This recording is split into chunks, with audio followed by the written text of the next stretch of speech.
right now, funding is on the rocks for a Nebraska opioid program. The Nebraska-Hospital-Association saying funding for one of their programs is terminated. Good evening, everyone. Thank you for joining us on this Friday night. I'm Rod Fowler. And I'm Sophia Pullman. That money disappearing right in the middle of the program's year-long application. Channel 8's Darsha Dodge spoke to the Nebraska Hospital Association on the impact the loss may have on Nebraskans. Darsha? Yeah, Sophia, the Hospital Association telling me that money came out of a block grant of American Rescue Plan Act funding. Now, it was supposed to last through September, but cutting the funding means both Nebraska hospitals and patients are getting hit.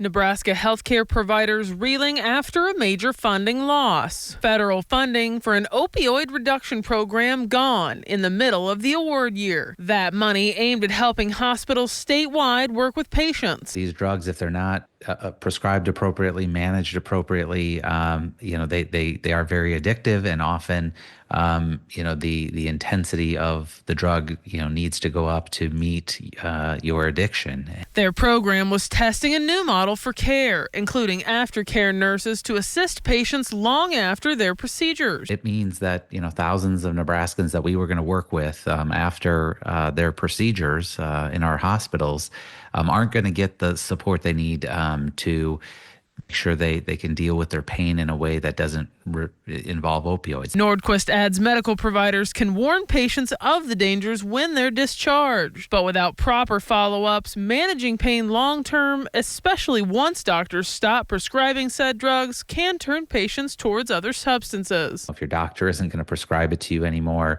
you look for alternative sources, and that's where we start to see people running into those, heroin, synthetic fentanyls that, certainly can be deadly. So far, a dozen states filing against the federal government, challenging the cancellation of that funding. Nordquist saying he's hoping for a swift resolution so their work can continue. Reporting in Lincoln, Darsha Dodge, Channel 8 News.